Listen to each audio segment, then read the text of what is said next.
Hello అండి. అందరికీ నమస్తే. నేను Vardhini. Welcome to our channel. ఇవాళ ఈ వీడియోలో మీకు నేను చాలా సింపుల్‌గా, ఫాస్ట్‌గా అయిపోయే టేస్టీగా ఉండే క్యారెట్ ఫ్రై చూపిస్తున్నాను. క్యారెట్ ఫ్రైయే గదా! సింపుల్ అనుకుంటున్నారేమో!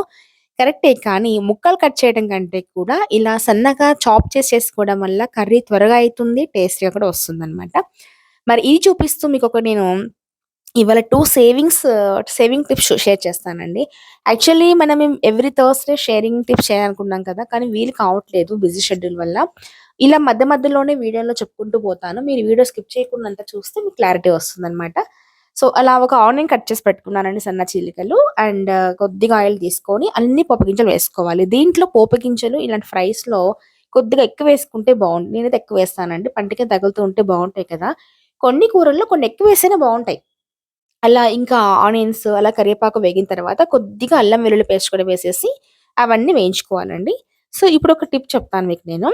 ఎవరైనా సరే ఇంట్లో ఉండి మేము పెద్దగా చదువుకోలేదు. సో, ఎంతో కొంత మనీ ఎర్న్ చేయాలనుకునే వాళ్ళకి ఒక స్మాల్ టిప్ అండి. అదేంటంటే ప్రస్తుతం ఉన్నటువంటి ఎక్కువ లేడీస్ కూడా జాబ్ చేస్తున్నారు. బిజీగా ఉంటున్నారు కాబట్టి ఇడ్లీ, దోస పిండి మిక్సీ పట్టుకొని దాన్ని స్టోర్ చేసుకొని అంత టైం సరిపోవడం లేదు. సపోజ్ నానబెట్టిన వాటిని మిక్సీ పట్టేసి, స్టోర్ చేసుకొని ఇదంతా టైమ్ టేకింగ్ కదండీ! సో, ఇట్లా కాకుండా రెడీ టు ఈట్ లాగనమాట. అంటే ఇడ్లీ బ్యాటరు, దోస బ్యాటర్ కూడా గనక మనం రెడీ చేసి, మనకు తెలిసిన సర్కిల్‌లో వాట్సాప్‌లో స్టేటస్ పెట్టుకున్నా, చుట్టుపక్కల వాళ్ళకి ఇన్ఫార్మ్ చేసినా కానీ, సో, వాళ్ళకి ముందే అంటే మాకు ఈరోజు కావాలి అంటే జస్ట్ మార్నింగ్ ఒక మెసేజ్ మీకు చేస్తే కూడా మీరు మార్నింగ్ నానపెట్టేసేసి, ఈవినింగ్‌కి రెడీ చేసేసి 1 KG packets, half KG packets లాగా చేసి ఇచ్చుకోవచ్చు కదా! ఇది మీ చుట్టుపక్కల వాళ్ళకి సరిపోతుందండి. సో, మీ బిజినెస్‌ని నేను చూసానండి ఒక వీడియో. చెన్నైలో ఒక లేడీ తనొచ్చేసి per day 100-120 KGs idli, dosa పిండి రుబ్బుతుందంటండి. I mean గ్రైండర్‌కేస్తుందంట. అంటే ఎంత సేల్ అయితుందని చెప్పండి. సో, ఇప్పుడు రూ. 50 పెట్టి దోస తెచ్చుకునే బదులుగా అదే రూ. 50 పెట్టి ఒక హాఫ్ కేజో, కేజీనో అది depends upon the cost of the ingredients what you used in that కదా! తెచ్చుకుంటే అందరూ తినొచ్చు కదండీ! సో, అది బెస్ట్ కదా! మనం ఇంట్లోనే ఆయిల్ చేత వేసుకోవచ్చు. నచ్చినట్లు వేసుకోవచ్చు. ఒక పిండి తెచ్చుకుంటే దాంతో రకరకాలు చేసుకోవచ్చు కదా! సో, ఇది ఐడియా బావుంటుందండి. నాకైతే నచ్చింది. సో, మీరెవరైనా సరే ఎంతో కొంత చేయాలనుకున్న వాళ్ళకి ఇదొక బెస్ట్ ఐడియా అనిపించిందనమాట. ఇది సెపరేట్‌గా చేయాలంటే టైం కుదరడం లేదు కాబట్టి ఇలా ఏదన్నా రెసిపీ షేర్ చేస్తూ మీతో షేర్ చేస్తున్నాను. మీ చుట్టుపక్కల వాళ్ళకి ఇన్ఫార్మ్ చేయండి. ఫస్ట్ ఒక 1 కేజీ తయారు చేసి పెట్టుకోండి. ఒక హాఫ్ కేజీ ఉద్ది బ్యాళ్ళు వేసేసుకోండి మినపప్పుతో.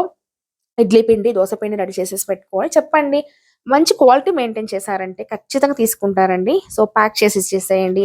సో, ఇలా ట్రై చేయండి. మరి ఈ వీడియో నచ్చితే గనక లైక్ చేయండి. ఇలాంటి మరెన్నో టిప్స్ రాబోయే కాలంలో మీకు ఇలా రెసిపీ చూపిస్తూనే షేర్ చేస్తానండి. సెపరేట్‌గా వీలు కావట్లే చేయడానికి.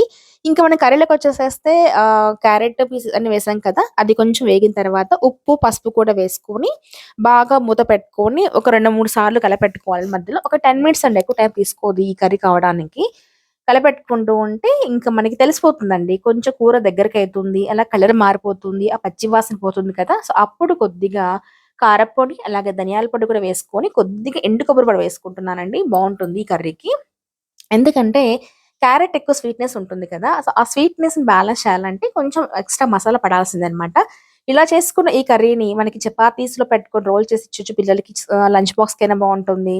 జస్ట్ ట్రావెలింగ్ అప్పుడు కూడా పెట్టేసుకొని లోపల స్టఫ్ లాగా పెట్టుకొని కూడా పరోటా చేసుకోవచ్చనమాట. చాలా బావుంటుంది. అలాగే బ్రెడ్ స్లైసెస్ కూడా మనకి ఘీలో టోస్ట్ చేసుకొని దానిపైన పెట్టుకొని తిన్నా చాలా బావుంటుంది. ఈవెన్ రైస్‌లో కూడా బావుంటుందండి.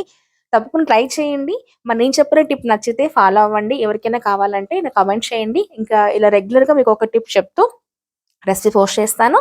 మరి నచ్చితే లైక్ చేయండి, షేర్ చేయండి. Thank you for watching.